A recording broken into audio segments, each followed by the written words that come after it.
नमस्कार दोस्तों, कहानी कलश चैनल में आप सबका स्वागत है। इस चैनल में आपको हर तरह की कहानियाँ सुनने को मिलेंगी। आज मैं आपके लिए लेकर आई हूँ एक अनसुनी कहानी भगवान श्री कृष्ण की, जिसका नाम है कृष्ण की दिव्य परीक्षा। इस कहानी में श्री कृष्ण एक साधारण ब्राह्मण का रूप धारण करके लोगों की उदारता और अहंकार की परीक्षा लेते हैं।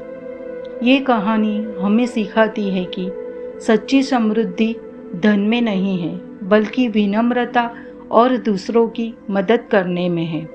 आइए जानते हैं इस अद्भुत कथा को विस्तार से। प्राचीन काल की बात है कि द्वारका नगरी में भगवान श्री कृष्ण का शासन था। उनके राज्य में सुख समृद्धि और शांति थी।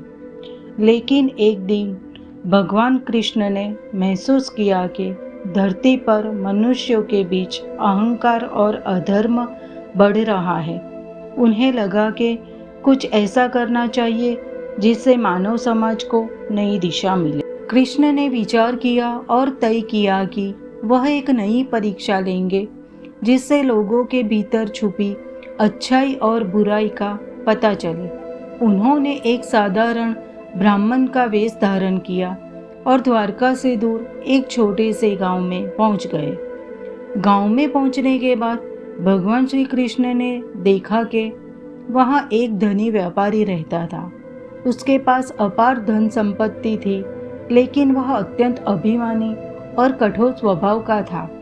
वह किसी गरीब की मदद करने में विश्वास नहीं करता था और अपना सारा समय धन इकट्ठा करने में लगाता था। कृष्ण उस व्यापारी के घर गए और दरवाजे पर दस्तक दी। व्यापारी ने दरवाजा खोला और ब्राह्मण के वेश में खड़े श्री कृष्ण को देखकर चिढ़कर पूछा, क्या चाहिए? कृष्ण ने विनम्रता से कहा कि मैं एक ब्राह्मण हूँ और भोजन के लिए भिक्षा मांगने आया हूँ। कृपया मुझे थोड़ा अन्न दे दीजिए।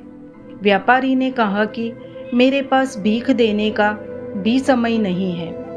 मैं तुम्हें कोई अन्न नहीं दे सकता। जाओ, कहीं और जाओ।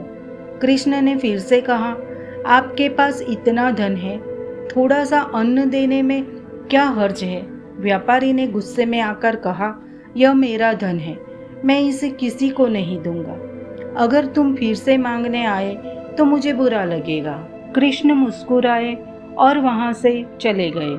अब उन्होंने गांव के एक गरीब किसान के घर का रुख किया। किसान अत्यंत निर्धन था, लेकिन उसका हृदय बड़ा था। कृष्ण ने दरवाजा खटखटाया। किसान बाहर आया और ब्राह्मण के वेश में कृष्ण को देखकर आदरपूर्वक बोला, ब्राह्मण देवता, कैसे आना हुआ? कृष्ण ने कहा, मैं एक यात्री हूँ और भूखा हूँ, मुझे थोड़ा भोजन मिल सकता है? किसान ने अपनी पत्नी की ओर देखा और कहा कि घर में जो भी थोड़ा सा अन्न बचा है वह इन ब्राह्मण देवता को दे दो। पत्नी ने बिना किसी हिचक के सारा अन्न भगवान को अर्पित कर दिया। कृष्ण ने उनका आभार व्यक्त किया और उन्हें आशीर्वाद दिया। अगले दिन जब किसान सुबह उठा तो उसने देखा कि उसका खेत सोने की पालियों से भर गया है। उसकी निर्धनता समाप्त हो चुकी थी। दूसरी ओर व्यापारी के घर में अचानक आग लग गई। उसकी सारी संपत्ति जलकर राख हो गई। वह बहुत पछताया, लेकिन अब कुछ नहीं हो सकता था।